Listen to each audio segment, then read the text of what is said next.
A World Between Worlds is the 13th episode of the 4th season of Star Wars Rebels. During the episode, Ezra appears in the World Between Worlds through more visions and voices. Meeting with Sabine, Minister Hayden asks her how the Rebels managed to open the Gateway portal, then shows her the art extracted from the temple. With this, Sabine realizes that the door is a pathway between all time and space.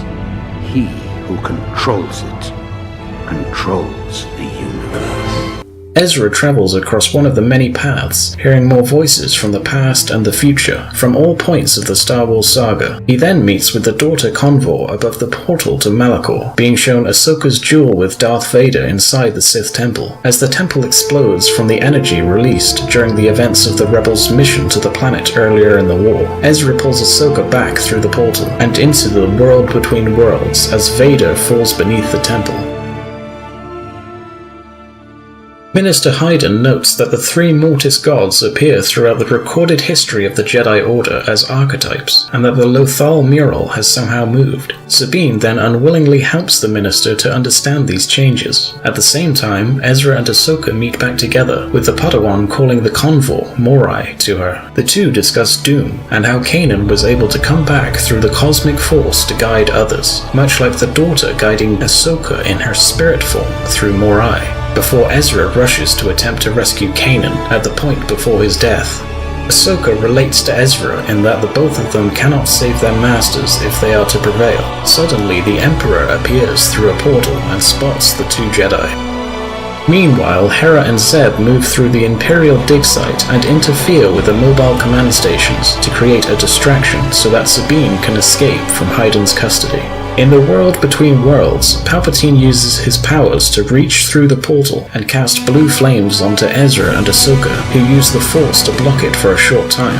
The two eventually manage to escape the Emperor's reach, with Ahsoka returning to the Malachor Temple and Ezra returning to the Lothal Temple.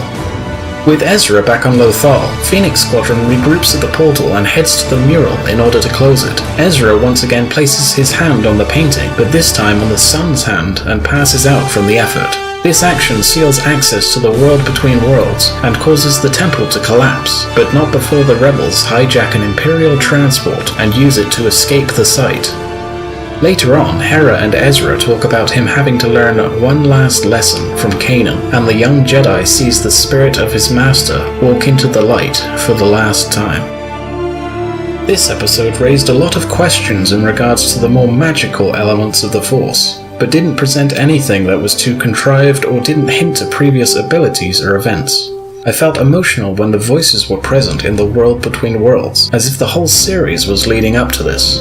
As for the characters of A World Between Worlds, Minister Hayden proved to be one of the more memorable Imperial characters, while Palpatine showed more of his evil visage. Ahsoka being able to have the closure that she needed at the end of the series ties up her story on Malachor, while also opening up her character for future stories outside of Rebels. Overall, this episode gave some important development to the most significant characters of the show.